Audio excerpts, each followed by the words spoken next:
આજે રાજકોટ જિલ્લાના જસદણ તાલુકામાં સમસ્ત કોળી ઠાકોર સમાજનું સંમેલન મળવાનું હતું, પરંતુ આ સંમેલન રદ થયું છે, જેમાં મંત્રી કુંવરજી બાવળિયા સામે જે કોળી સમાજના આગેવાન છે મુકેશ રાજપરા તેઓ દ્વારા આક્ષેપ કરવામાં આવી રહ્યા છે અને કહેવામાં આવ્યું છે કોળી અને ઠાકોર સમાજની વિવિધ માંગો છે તે માંગોને લઈને અહીંયાથી આજે હુંકાર ભરવાનો હતો, પરંતુ કેમ આ સંમેલન રદ થયું વિગતે વાત કરીએ।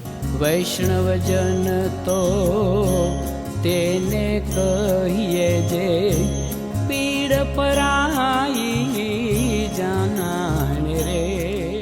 નમસ્કાર દર્શક મિત્રો, નવજીવન ન્યૂઝમાં આપનું સ્વાગત છે। હું છું ફૈઝાન।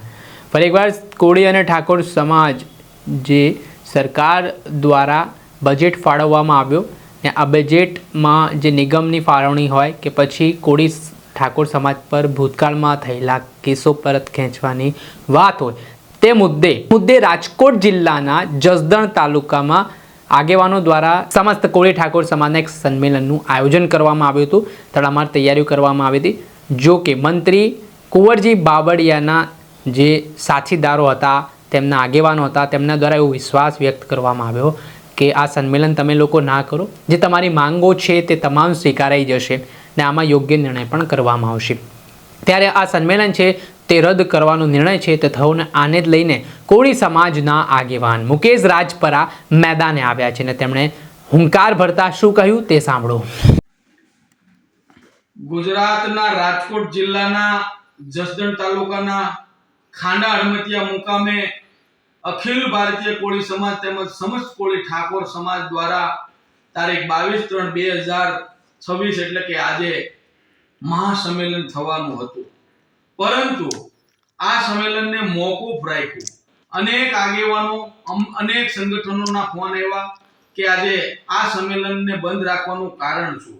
તો એટલા માટે આજે ગુજરાતમાં વસવાટ કરતા તમામ કોળી અને ઠાકોર સમાજના ભાઈઓ બહેનોને યુવાનોને જાણ કરવાની કે જ્યારથી આ સંમેલનની તારીખ નક્કી થઈ, પોસ્ટ વાયરલ થઈ, ત્યારથી જસદણને વિછિયા વિસ્તારના ધારાસભ્ય અને કેબિનેટ મંત્રી કુંવરજીભાઈ બાવળિયાના આગેવાનો પરસોત્તમભાઈ માલકિયા તેમજ અન્ય આગેવાનો દ્વારા એવી જાણ કરવામાં આવી કે આ સંમેલન મોકૂફ રાખવામાં આવે, તમારા પ્રશ્નો બધા સોલ્વ થઈ જવાના છે, જેથી કરીને તારીખ 21/3/2026 ના રોજ ગઢડિયા જામ મુકામે સમસ્ત કોળી ઠાકોરના 10 થી 15 આગેવાનો કુંવરજીભાઈ બાવળિયાને મળ્યા। ત્યાં શંકરભાઈ વેગડ, પરસોત્તમભાઈ માલકિયા આગેવાનો હતા। તે તમામ લોકો આને મળ્યા ને વાટાઘાટો થઈ કે તમારી જે માંગ છે કે ગુજરાતની અંદર વસવાટ કરતા કોળી અને ઠાકોર સમાજના ખોટા પોલીસ કેસ પરત ખેંચવા, 2000 કરોડથી વધુ નિગમની અંદર ફંડ નાખવું, તેમજ ગુજરાતના જિલ્લા મથકે કોળી અને ઠાકોર સમાજના છોકરાઓને ભણવા માટે નિહાળની જે જગ્યા ફાળવવામાં આવે। આ વ્યાજબી માંગને લઈને જે સંમેલન હતું, પરંતુ ક્યાંક ને ક્યાંક આ સંમેલન જે મોકૂફ રાખવા માટેનું એક જ કારણ કે કાલે સોમવારે ગાંધીનગર મુકામે તમારા આગેવાનોને મોકલો, ગૃહમંત્રી તેમજ મુખ્યમંત્રી શ્રીને કુંવરજીભાઈ બાવળિયા દ્વારા રજૂઆત કરીને તમારા મુદ્દા સોલ્વ થઈ જશે। આ બાબતે આ સંમેલન જોઈ મોકૂફ રાખવામાં આવ્યું છે। એટલે તમામ લોકોને જાણ કરવાની કે કાલે ગાંધીનગર મુકામે સવારે 11 કલાકે ગુજરાતભરમાં વસવાટ કરતા કોળી અને ઠાકોર સમાજના સંગઠનોના આગેવાનો ગાંધીનગર મુકામે 11 વાગે પહોંચી જાય। કાલે મુખ્યમંત્રી, ગૃહમંત્રી અને કુંવરજીભાઈ બાવળિયા દ્વારા આપણા પ્રશ્નોનું સોલ્વ થવાનું છે, જેથી કરીને તમામ આગેવાનોએ ત્યાં હાજર રહેવો વિનંતી। હવે આ જસદણના ખાંડા હડમતિયામાં સંમેલનનું આયોજન આજના દિવસે હતું, પરંતુ આ રદ થયું છે।